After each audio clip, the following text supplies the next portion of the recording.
2019. And I apologize for the delay with this reading for you guys. I was traveling the past week and I got really sick. So I was not in the right frame of mind to be doing videos, and I didn't want to shortchange you guys. So I had to wait till I got better. So I am sincerely sorry. Either way, I hope this video still resonates with you, that it is still relevant. When I was shuffling out this spread, I saw two images for you. And by the way, I am using the this is the tarot song, or I'm sorry, the Spirit Song Tarot, and this is by one of my favorite artists, Paulina Cassidy. And this was a gift that I got from my sister, who is also a Virgo, so I hope she's watching this. It's a wonderful deck. There are a lot of messages that comes through. Not so much, images, but like a lot of messages. And I find it very easy to read with this spread. And so I might be using it again next month. I hope you enjoy it. So first of all, the first image that I saw was, I see this cliff. It's midnight. The moon is out, and the moon is this giant, round, full moon in the distance, okay? It's so big. It's hovering over the horizon, but it's humongous. And on this cliff is a wolf, okay? And he has like white fur, and he's howling to this full moon, okay? So that's the first thing. The second image that I saw was at a train platform. There are two tracks. In the middle is like a conductor's booth, or a ticket booth where people come and get their train tickets. And on either side are two train tracks. One is for outbound trains, one is for incoming trains, okay? And so there's a train already stationed at the outbound area. So this is for like departure. And there are passengers on the train holding and waving their handkerchief. And there are people on the platform kind of like saying their tearful goodbyes to the passengers on the train. And then the train takes off. And immediately, like clockwork, there's another train that's incoming, that's arriving.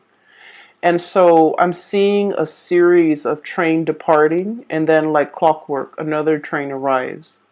And the image, just remain that way. One train leaves and another train arrives. It's also like it feels to me like it's synchronized in such a way where something has to leave so that new things can arrive.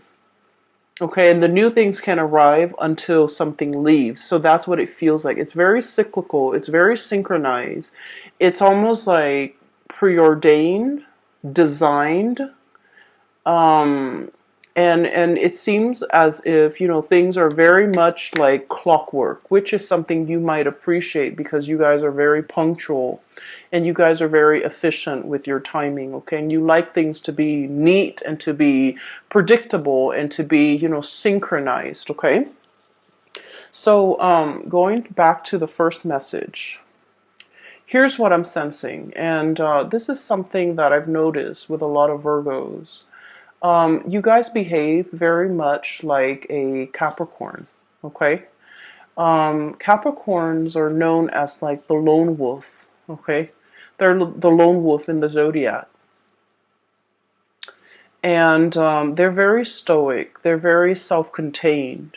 And when they make decisions, they don't really, crowdsource, okay? They're not going to ask their mom, their aunt, their uncles, whether or not they're making a decision. So the way in which they go about life, they're just very much self-contained, self-reliant, and resourceful, and they make decisions without a lot of fanfare, without letting people know what they're up to. So in a way, people think they're secretive or stoic, but I feel like that's just the way that the Capricorn operate. And I also feel like for you guys, you go about your life, you make decisions, and you're very conscientious about the decisions that you make. Because Virgos are deeply responsible. You're very responsible to yourself and to other people. In that, you don't want to hurt other people. You don't want to do things, malicious things, to dig at people, to take cheap shots at people, to hurt other people. Like, you guys are not for that. And I feel like the only time you consider other people in your decision making process is you don't want to make any decisions to, in case it might hurt the other people, it might um, I guess inconvenience them in some way. So that's the only time when you're conscientious, and that's the only time when you kind of crowdsource and you ask somebody, is this okay for me to do this? Okay. But overall, when you make decisions, you're very stoic and you go about it your own way, and it's done without a lot of fanfare. It's done without a lot of like, without having to kick up a dust storm around it. Okay. And so, in a way, that lone wolf prediction, or the depiction, actually, not prediction, the depiction is a lot about you. It's a lot about you listening to that inner calling, okay? Howling to the moon, staying true, especially to that inner voice in your head. And I also feel like, being accountable for yourself, your actions, the things that you do, and going about things, bearing the burden of responsibilities on your own, not losing your footing, being able to, exist and climb on this pedestal, on this cliff on your own, and not needing other people, right? So that's what I'm feeling. And so I feel as if there's something that is really nagging at you, okay? This is like an intuitive message, or even like a psychic nudge that is really nagging at you because of that wolf howling to the moon. It screams out to me a sense of immense longing for something, wanting to call it into being, wanting to manifest it, wanting to create it, wanting to I guess, like, verbalizing what it is that you're calling for, right? So then it comes into the picture. And what I have here is the shaman. And this is about divine wisdom, spiritual power. This is looking at things from a bird's eye view with a higher vantage point, so that you can see how all the parts fit together to form a whole.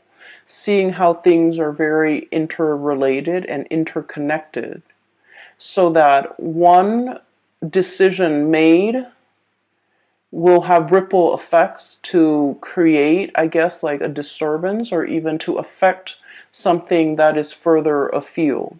And so I feel like you come into this holistic understanding about actions and consequences, about how every decision is not made in a vacuum. Something that we do, a few years ago in this part of the world could have long-reaching consequences in another part of the world in the present time. So it's almost like being spiritually mindful about the energies that we send out into the universe, so that we don't affect things in a negative way. Being responsible and being resourceful, and understanding that, energies, resources are very finite. And so we don't take more than we need. We don't deprive other people of limited resources if we're just, scrambling for resources to hoard and to hog. Okay, so I feel like you're coming into this really enlightened state of being, where you're starting to understand cause and effect, actions and consequences. And it's not just, whatever is exist in your linear time. I feel like you're trying to understand how actions and consequences can reverberate through time. And when I'm looking at this, I also feel like, this sense of immense wisdom that is coming into your life. I feel almost like there is a situation that you're longing for, you might be clinging to, you might be thinking about the next step, you might be contemplating what is going to be made available to you, what is coming through. And I can assure you, the last two cards are about outcomes, are about, we start the beginning of the month here and eventually we want to end here. And so where you are right now and where you want to be, we want to look at all the energies that are kind of like affecting, hindering, or helping your progress to get you where you need to be. Okay? And so what I have here is the 10 of acorns. This is the 10 of wands. And then I have the star. And the star card signifies, it's wish fulfillment, okay? It's being able to achieve whatever it is that we desire. And when it's paired up with this 10 of acorns, 10 of wands, the acorn energy is the wands in this deck. It's about unburdening ourselves, letting go of physical belongings, letting go of expectations, letting go of things that are really bogging us down, making us very heavy. Resentment sometimes, resentment, clinging on to relationships, clinging on to a way of life, clinging on to possessions, clinging on to, people that we feel very emotionally connected to, even though they might no longer serve a purpose in our lives. So I feel like there's an unburdening process that is happening here.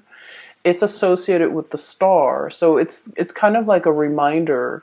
You need to unburden. You need to kind of let it go so that you can move on, so that you can travel light, so that you can feel free to be able to attract and to manifest, to have new energies come in, to manifest new things, and to draw new things to come into the picture. It's like that platform, right? It's synchronized and it's perfectly designed and engineered, where one train leaves and the other train arrives. Okay, so I feel as if there's a message here for you guys. Is there something that you're holding on to very dearly and very tightly, and in the process of not allowing yourself to release it, it's preventing things from coming in for you? Okay, so I want you to sit with that just for a moment. Um, I'm drawn to that image where I mentioned, with the train departing. There are people on the platform, they're saying goodbye to the people that they love. They're saying goodbye, okay?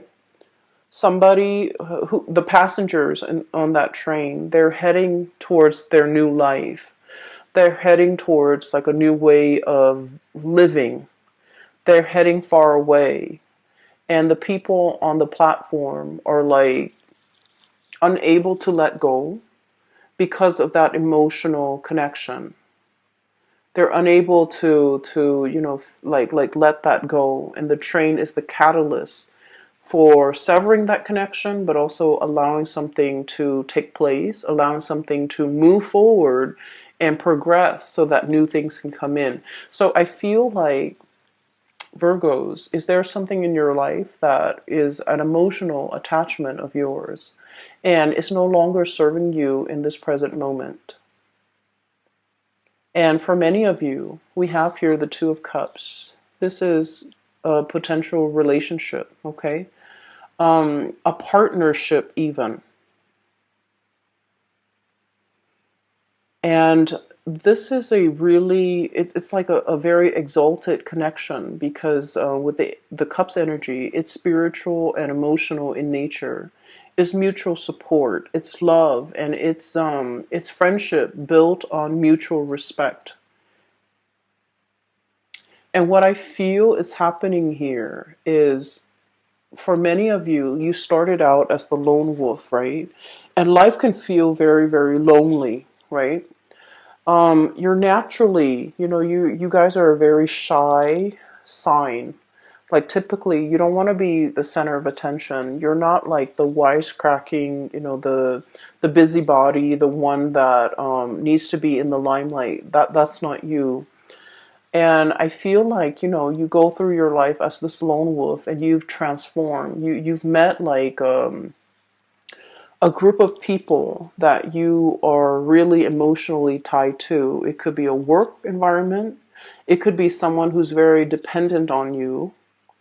It could be like a mutual situation where it's not toxic or unhealthy, but it's sort of like a really strong emotional connection. And you're unable to change your way of life to, move out of your location, to get a new job, to get a promotion, to progress, to want more. It's something that could potentially take up a lot of your time and energy and resources. And it's disallowing you from having that finite resource to devote to yourself. And so we are seeing this shedding of the lone wolf energy because you're in a partnership or you're in a situation that is demanding a lot more of your time and you're preoccupied with it. You go to work and that's the first thing you experience in the day. You go to sleep at night and that's the last thing you think about. So I feel like it is really energetically pulling you. And I also feel like it's there's a lot of warmth. There's a lot of, um I feel like it's a really good connection. But then I also feel like it's preventing more things from coming in for you. Okay, it doesn't mean that this is somebody that's consciously making a decision to block your blessings. I don't feel that it's that way, but I feel energetically it's a little bit of a burden on an energetic level because energy is very finite. It's not unlimited, right? We can only devote certain amount of energies to certain things, and we can devote a certain amount of thoughts to certain things. And so you want to be focused with your goals, your plans, your actions as an individual so that you can, bring things closer to you that you really want. So I feel like there's something here about how being as a unit, as a couple, as a unit, as a partner in a partnership, it brings about a lot of blessings, but I feel like something has also run its course where the obvious decision is to kind of walk away from it. Okay. And I feel that I'm seeing, a, like a female wolf. Okay. She might be pregnant and, or she might have given birth because I'm seeing like the young ones in a cave. Okay, in the crevice of a tree in a cave, and then she's outside scouting and looking for food. So I feel as if somebody is going out scouting, somebody is venturing out into the world. They're exiting a place of safety. They're going out into the world to go scouting, to scope out the environment, to see what life has to offer, to see what else is available. And then I'm feeling somebody is like drawing them back in, like, no, don't do that. Don't leave me. Don't go there. Don't, So I'm getting here, somebody is afraid that you're going to leave. Somebody is afraid. And I feel like the energies, of course, can be switched. Because on the flip side of being the lone wolf is, being very connected. You might have an emotional connection to somebody and you're afraid that they're venturing out and not coming back. You're afraid that troubles and dangers will befall them.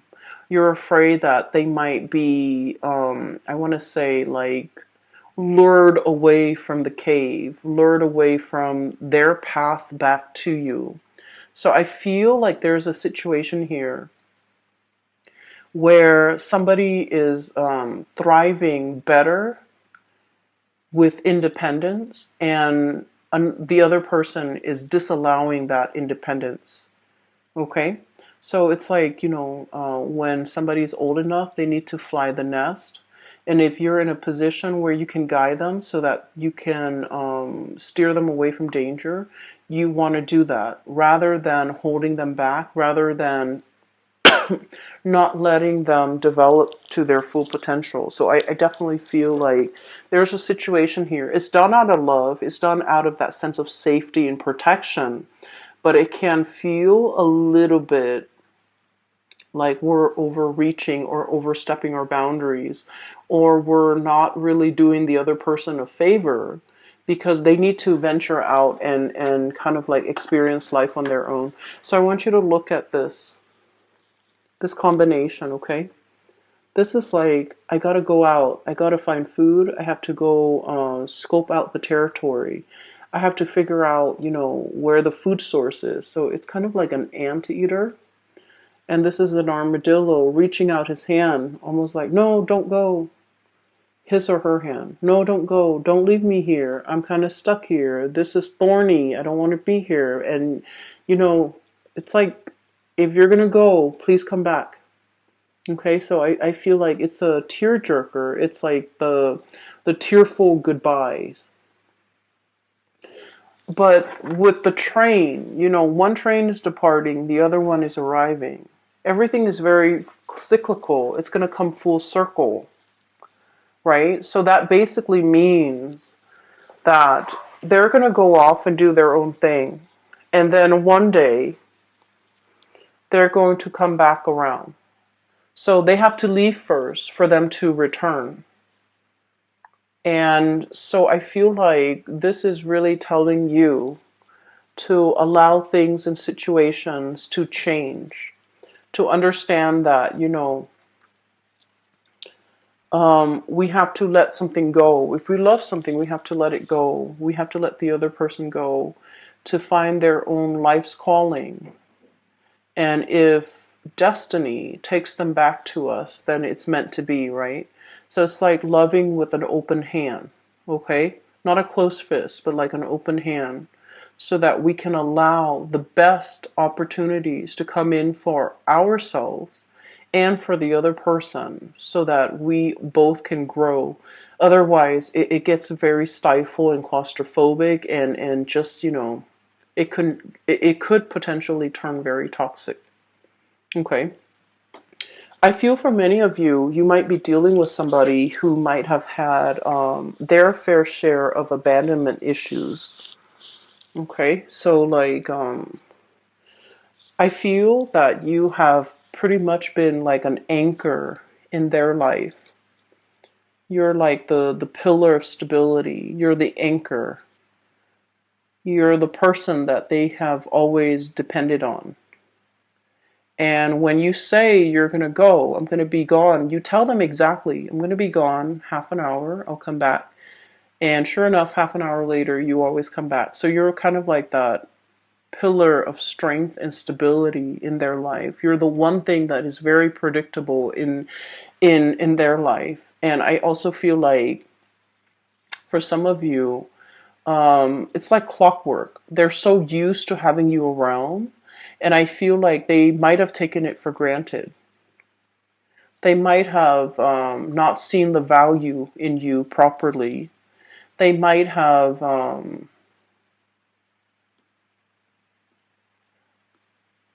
also hearing like downplay your importance in their life. Everything that they've achieved in life, I feel like, they might have credited themselves rather than credited you. Okay, and so what I sense is, if you're exiting the picture, now they're just like coming to this realization, this awareness that, don't go, I can't do this on my own. I can't be here on my own. And I feel that you've grown bigger, too big for the cave, too big for that little crevice in the tree where the two of you have been holding up, or where they have been holding up. They're trying to get you back in. And it's like, no, I don't live in a tree. I'm made to live in a mansion. I'm made to live in a place that is warm, that is lit. I can't live in a dark, dank environment and thrive. And so, I feel like for many of you, turning your back on a toxic person, turning your back on a person who has abandonment issues and who is taking it out on you, as well as, throwing temper tantrums in order to get their way as well, okay? And that's for a very small minority of you, because I do feel like there is a connection here that is very exalted. Two people are better off, working together, but for whatever reason, I feel like you have outgrown this connection and you're well prepared. Knight of Swords. You're well prepared to take what you have learned and apply it into your world, charting your own path and creating your own vision. And you might have no need for this connection anymore. And not to sound like somebody who is, a user or anything like that, but I just feel like, that's the way things are meant to play out in this connection. Another thing, so this is pretty much another thing that I was getting messages on is this. Okay, going back to the wolf howling at the moon. I feel like for Virgo people, okay, and I'm sensing like the way that it's playing out in this spread. We have the world here, and this is like the world is your oyster. There are so many possibilities, okay, and you're the whale here. You're capable of moving into deep waters. You're capable of seeing all the things, all the sea creatures that are lying beneath, okay? Whales also come back for air and they blow water out of their, the spout or I guess the blowhole. And they surface for air. And every time they surface for air, they do that splash that is really, it's an amazing sight, right? So I feel like you are capable of surviving on the surface as well as underwater. And what I mean by this is I feel like there's somebody who only exists in one realm. They have trouble connecting, they have trouble relating, they have a lot of trouble sympathizing, understanding, and seeing the whole picture. But I feel like you are a creature of both world where you're able to make sense of things. You're able to see the big picture, like I mentioned before. And so life for you is a series of exploration. Okay, Virgo is still it's still a fairly young earth sign. It's still a fairly young earth sign. And so it's asking you to embody this playful energy in the spirit of newness, in the spirit of exploration. For many of you, it can seem very scary, right? It can seem really scary to dive deep into deep waters where you might not be able to breathe, where you might not be able to see, where there could be, dangers that you can't really foresee and escape from. However, you're the whale, you're big, okay? And so little critters are not going to mess with you pretty much. And so I feel like your persona is really big. Your capabilities are very big. And that means in any situation that you find yourself in, you're going to be able to get out of it intact. And in every work environment, let's just use that as an analogy because I feel like you can understand me better.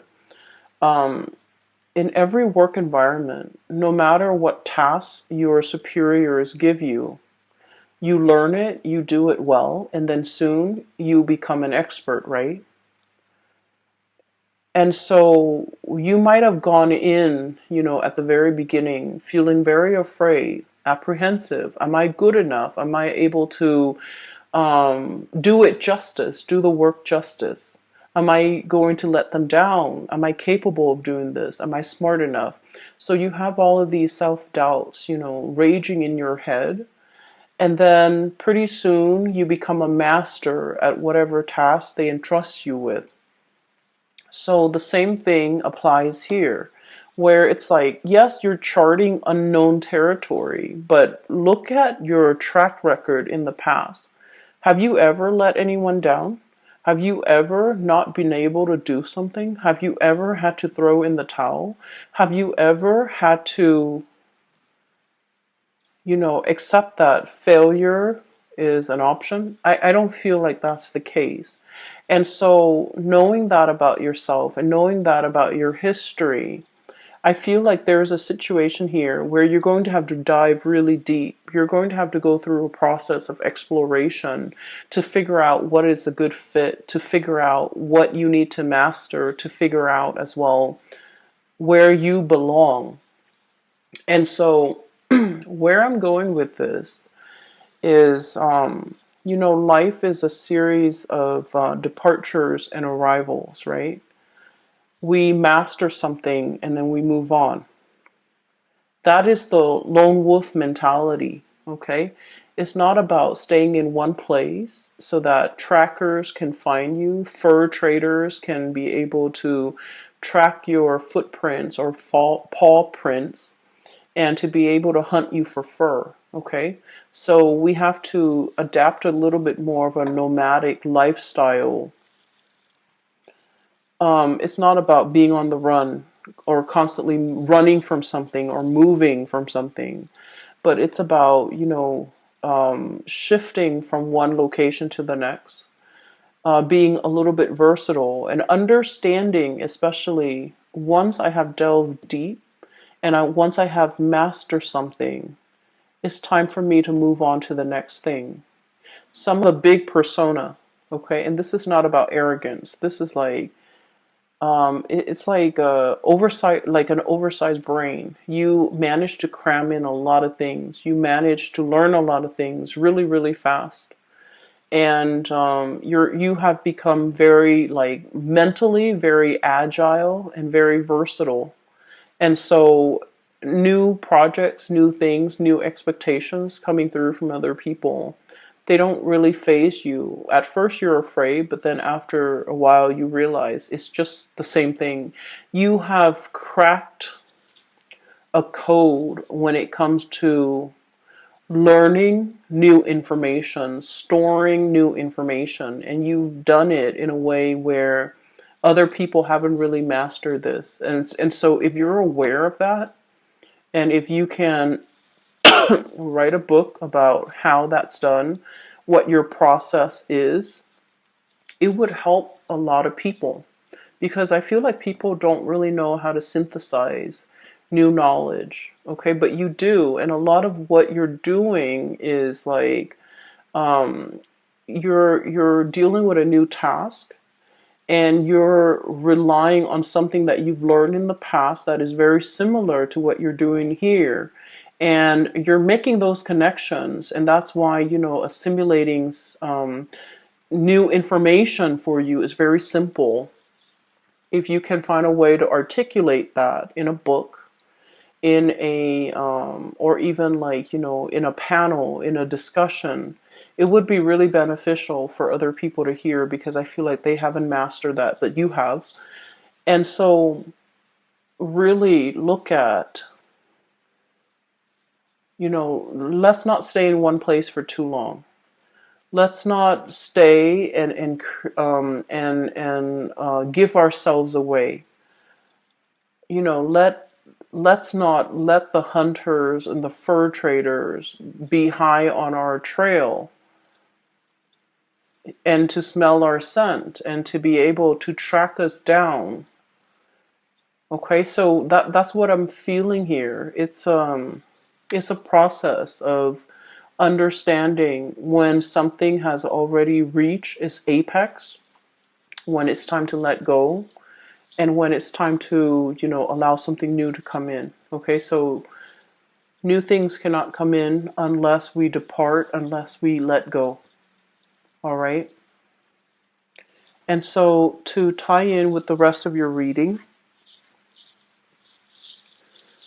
I have here the moon and the King of Swords. The moon is all about imagination, perception, sixth sense, and intuition, right? What I'm feeling here is with this King of Swords. Okay, this is an air energy. This is all about the mental space, the realm. This is somebody who's very firm with their beliefs. They're unwavering. They can be a little bit dogmatic. They can be a little bit defensive with what they know, what they believe in, and they might not be able to hear an alternative discourse. Like they just can't accept or listen to something that is a different viewpoint or different mindset. So this is someone who's very, very protective of their knowledge. We have the moon and the King of Swords. So I feel like you might be dealing with somebody here who's very skeptical, who's trying to figure you out, who's trying to make a connection with you. They're trying to figure out why you are behaving the way that you do, how your big persona, it's almost like they're trying to crack your secret. They're trying to crack you. They're trying to understand you.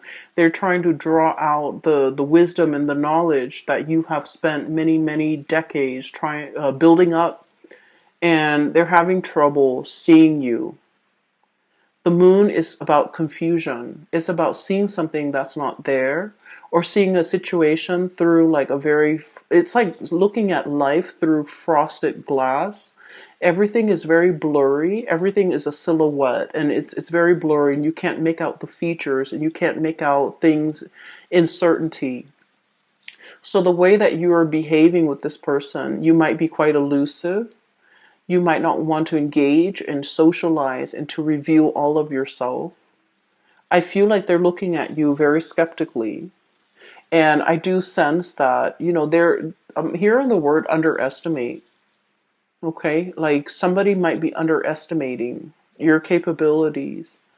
They might be looking at you as like, oh, that's not a worthy adversary. And then you prove yourself to be very transformative, to be a force to be reckoned with. And I feel like it caught them off guard. Okay. So now they're kind of like looking at you skeptically and trying to figure things out. Okay. So I feel like you might be a little bit of an enigma to them, and it's difficult for them to make sense of the connection or make sense of who you are as a person. I do sense here there is as well a very strong emotional connection that you have with somebody. And I feel like there are a lot of ideological differences. Okay, so I have an air sign and possibly even, excuse me, let me see, and even an earth sign. So Taurus, Virgo, Capricorn, Aquarius, Gemini, and Libra with this King of Feathers. This is somebody that is very no nonsense.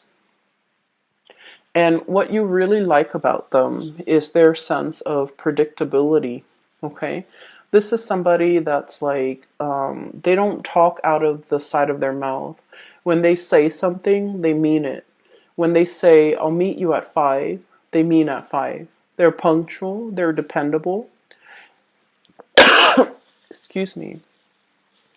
And in some ways, they might be that pillar of stability in your own life. So it's somebody who's very predictable. You know where you stand with them, and like you have a really strong affinity towards them. But I also feel like there are a lot of ideological differences between the two of you in this connection. Excuse me. That is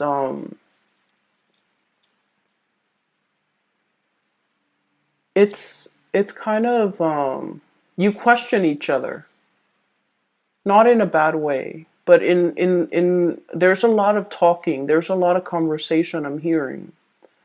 And I feel like they might be very individualistic. And it's hard to be in a relationship with them. I'm so sorry. I have a coughing fit. It's hard to be in a relationship with them because the way you do things and the way they do things would be very different. However, the saving grace is that you both are willing to talk things out. Like, I do this because of this, and they're like, okay, well, I do it because of this. Let's agree to disagree. So there's definitely lack of agreement, but it's handled in a way that is respectful. Okay? And so you're kind of like trying to understand another person from the inside out. They're trying to understand you from the inside out. You both are very successful in your own way. I feel like, they rule the air. Okay, they rule the air. And it's like the king of the king of the skies. The air energy deals with mental processes. This is someone who's incredibly gifted with perception, intelligence. They're really, really, really smart. They're very, very smart. But I feel like their intuition, they don't trust their intuition because they're so rational. And then on the other hand, you rule kind of like the underwater, the undercurrents. So you're kind of like a blend of the earth and the water, where you're highly intuitive. You listen to your intuition. You might not be able to rationalize why you believe the things that you do, only except that you feel right when you believe what you believe. And you might not be able to articulate that to this person. And as a result of it, they have trouble understanding you. And so you're dealing with this with somebody, and the connection is going to be really strong. I do see a lot of communication, even if there has been a pause in communication, it's going to be coming back together because we have the star, which is, coming through with the King of Swords. It's coming back together. Communication, revival, renewal as well, and a healing in this connection, in this relationship. Okay? You're going to be quite busy. This is kind of like on the periphery of your life, but I would urge you to take the time to truly explain yourself because they're looking at you skeptically and they're trying to understand. And it's like they have nothing to work with. And so if you have knowledge, if you have tidbits of information, you don't know how to articulate it, but I feel like it needs to be expressed, okay, so that somebody has something to work with here. Okay, I'm going to leave it at that. Virgos, I do wish you the best, and Happy New Year, by the way. I will be back for next month's reading, hopefully very, very soon, so that the readings are not late. If you are looking for a reader, if you're looking to book a private reading, I highly recommend that you book one with this lady. I have her link in the description box below. Her name is Bridget. She's based out of California, and she is a phenomenal reader. I highly recommend her. You can click on the link below which will take you to her website, and her website contains the scheduling tool, the calendar, the time zone that you're in. It's very user friendly. So that's that. And